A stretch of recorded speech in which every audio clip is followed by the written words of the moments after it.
Des histoires les plus tragiques peuvent naître de grands airs de musique. En Moldavie, le pogrom de Chisinau a inspiré au compositeur juif moldave Dumitru Miller une symphonie pour orchestre du même nom. Pour moi, ce massacre est une histoire terrible. J'ai pensé que le seul moyen de parvenir à une compréhension de toutes parts était de passer par la musique et de ne pas donner à la symphonie un aspect dévastateur. Et j'ai ajouté de la philosophie pour que le pouvoir de la musique permette aux gens de communiquer ensemble, de se rassembler, afin que la capitale Chisinau ne pleure plus jamais. Ils ne sont plus que quelques milliers aujourd'hui à entretenir la mémoire des Juifs de Moldavie. Pourtant, cette communauté fut une composante essentielle de l'identité du pays, indépendant depuis tout juste 32 ans. Les Juifs représentaient jusqu'à la moitié de la population de la capitale à la fin du XIXe siècle. Victimes des pogroms, puis de l'Holocauste, la plupart ont fui ou disparu, laissant dans leur sillage un passé retentissant.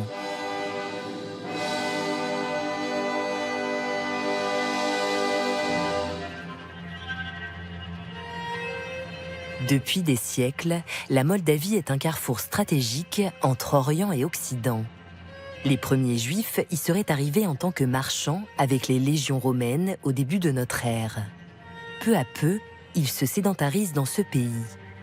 Mais c'est au XVIIe siècle, à la suite d'une guerre entre la Pologne et la Russie, qu'une nouvelle communauté juive arrive du nord et s'installe dans ces campagnes. Sur les rives du fleuve Dnistrou, à leur frontière naturelle avec l'Ukraine, Onitskani devient un bourg prospère.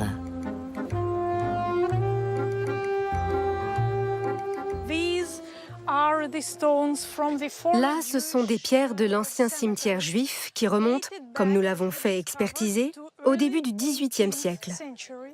C'est sensationnel comme découverte pour la Moldavie. Ce n'est pas courant d'en trouver qui soient aussi anciennes. Au XVIIIe siècle, on aurait plutôt appelé ce village un tirg, ce qui signifie foire en roumain, la langue de la Moldavie.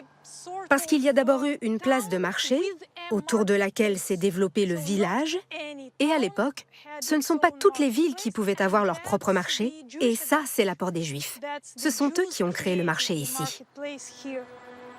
Datant de 1729, il est le plus ancien marché juif connu de Moldavie. Mais dans les mémoires de la communauté, le village est associé à un triste fait à la même époque. À l'heure où la Moldavie est une principauté de l'Empire ottoman, le prince moldave, chrétien, chercherait à s'approprier le business florissant des familles juives d'Onitskani. Derrière ces pierres se cache une histoire invraisemblable. Des Juifs d'Onitskani ont été accusés à tort d'avoir tué un jeune garçon grec chrétien. Mais ils ont réussi à faire entendre leur voix pour établir un lien d'une manière ou d'une autre auprès de la cour impériale ottomane et des ambassades internationales. Près de 200 ans avant Dreyfus, cette affaire retentit et grâce à l'ingérence des pays européens et la solidarité des Juifs de la diaspora, les accusés sont innocentés. Hormis cet épisode, la population juive prospère en harmonie sur ces terres qui deviennent le verger de l'Empire russe lors de leur annexion en 1812.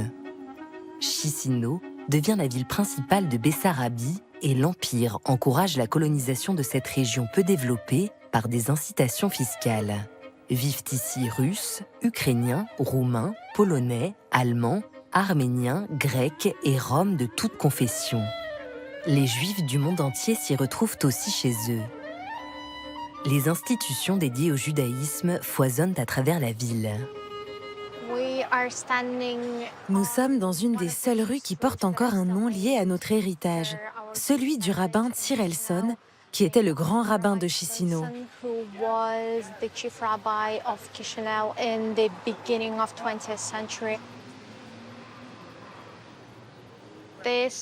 Voici l'une des deux synagogues encore en activité. Elle est connue sous le nom de la synagogue de Glazer Shill, car elle appartenait à la guilde des verriers.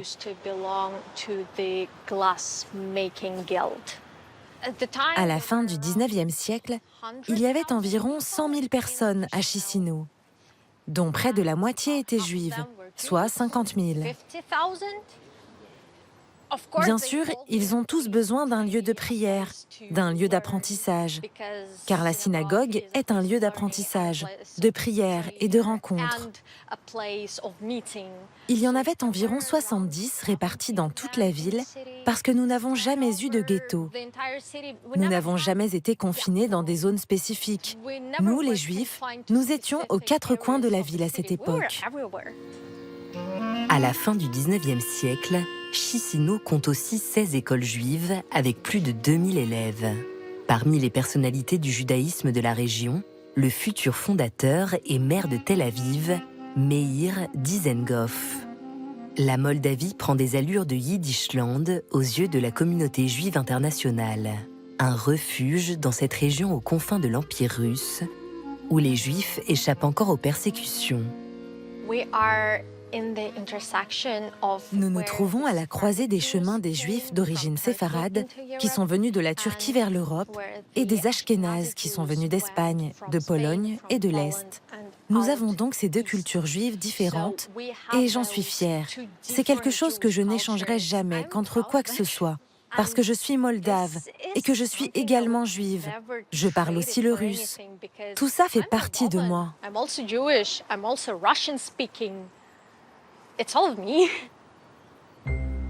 Mais cette situation privilégiée des Juifs de Moldavie se renverse totalement au début du XXe siècle. En 1903, la ville de Chisinau connaît à son tour l'horreur des pogroms qui se déroulent depuis une vingtaine d'années dans tout l'Empire russe. Tout a commencé par une histoire complètement fausse de diffamation sanglante lorsqu'un article a été publié selon lequel des Juifs auraient tué un bébé chrétien et utilisé son sang pour leurs sombres rituels. Le bébé en question était en fait un adolescent et il s'est avéré qu'il avait été tué par un membre de sa famille pour une histoire d'héritage.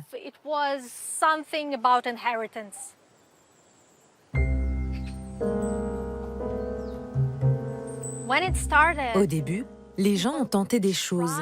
Ils ne savaient pas exactement ce qu'ils étaient autorisés à faire ou pas.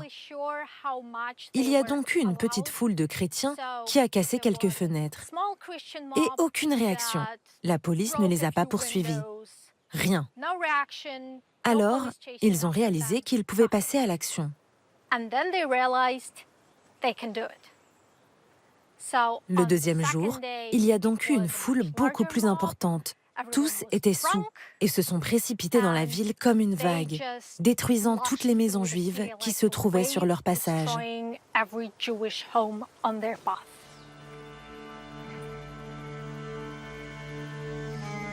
Cette vague de violence a d'autant plus marqué les esprits que les Juifs vivaient en bon voisinage avec la population non juive.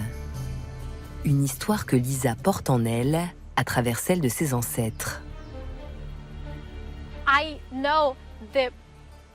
Je connais l'endroit précis où ils se sont cachés, où leur voisin moldave, chrétien, les a cachés parce qu'ils étaient amis. Lorsqu'il les a fait sortir 2 jours plus tard, il était ivre et couvert de sang.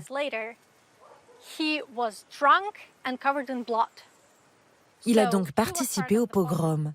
Il est parti pour battre les autres Juifs. Il y avait les Juifs qu'il a protégés, mais il en a peut-être tué d'autres. Et c'est cette dichotomie qui me brise encore le cœur. Le lynchage généralisé fait 49 victimes. À l'heure des débuts de la presse, il suscite des réactions dans le monde entier. Des protestations sont organisées à Londres, Paris et New York. Sous la pression de l'opinion publique, certains des auteurs sont traduits en justice, mais écopent de peines clémentes. 2 années plus tard, en 1905, un épisode similaire se produit. 2 pogroms aux effets dévastateurs sur les Juifs de Bessarabie réduisent leur nombre de moitié. Beaucoup émigrent en Amérique ou en Europe, comme par exemple la famille de l'homme politique Robert Badinter. Si les Juifs connaissent une trêve pendant l'entre-deux-guerres, le pire est à venir. En 1941, la région passe aux mains du dictateur roumain Antonescu, allié d'Hitler. Les autorités arrêtent tous les ennemis du régime, parmi eux les Juifs. Les déportations commencent. Vadul Rashkov devient le lieu de passage des convois vers l'autre côté du Dnistrou, aujourd'hui territoire de Transnistrie. Les gens du village, ils parlent de massacres. Juste à côté, un peu plus haut sur la rivière, les avions allemands ils ont bombardé ce passage. C'était les Juifs qui ont été menés par les Allemands en Transnistrie, où on connaît bien qu'il y avait beaucoup de ghettos et champs de concentration. Et dans la plupart des cas, c'était pour les Juifs. Ou pour les communistes, mais surtout pour les Juifs, parce que c'était l'idée suprême d'Antonescu et d'Hitler d'exterminer les Juifs. Plus de 100 000 Juifs bessarabiens et roumains laissent leur vie en Transnistrie. Après la Seconde Guerre mondiale, le régime soviétique achève d'effacer l'histoire des Juifs de Moldavie. Il n'y a plus de Juifs, hein. Ils sont tous partis, mais la mémoire collective, elle persiste. On a cohabité avec les Juifs, on a appris certaines choses d'eux parce qu'ils faisaient du commerce, mais aussi ils avaient des petits ateliers parce que les Moldaves sont des agriculteurs. Nous ne sommes pas commerciaux. Le cimetière où nous allons arriver est immense. Les Juifs représenteraient moins d'1% de la population du pays, mais certains mènent avec ferveur un combat de réhabilitation. Yuliu Palikovic est de confession orthodoxe. Avec Irina Chikova, ils ont comme projet de rénover les anciennes maisons du centre commerçant construit par la communauté juive. À l'origine, c'est ici que se trouvait le cimetière. Ils sont également à l'origine de l'organisation d'une journée du souvenir juif en Moldavie. Ce jour-là, une délégation de politiques, de professeurs et d'archéologues de toute l'Europe et de toute confession se déplace pour l'occasion. D'un côté, c'est l'histoire personnelle de ma famille. Ma famille a été au cœur du pogrom de Chisinau et a survécu. Ma famille a souffert, a été touchée par l'Holocauste, la Shoah, et a partiellement survécu. D'un autre côté, il est très important de briser les frontières de ce ghetto psychologique.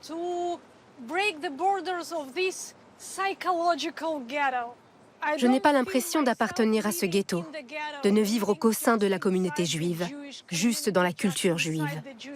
Je me sens moi-même moldave, citoyenne européenne, citoyenne du monde. Il est donc normal que je raconte mon histoire au monde entier de cette façon.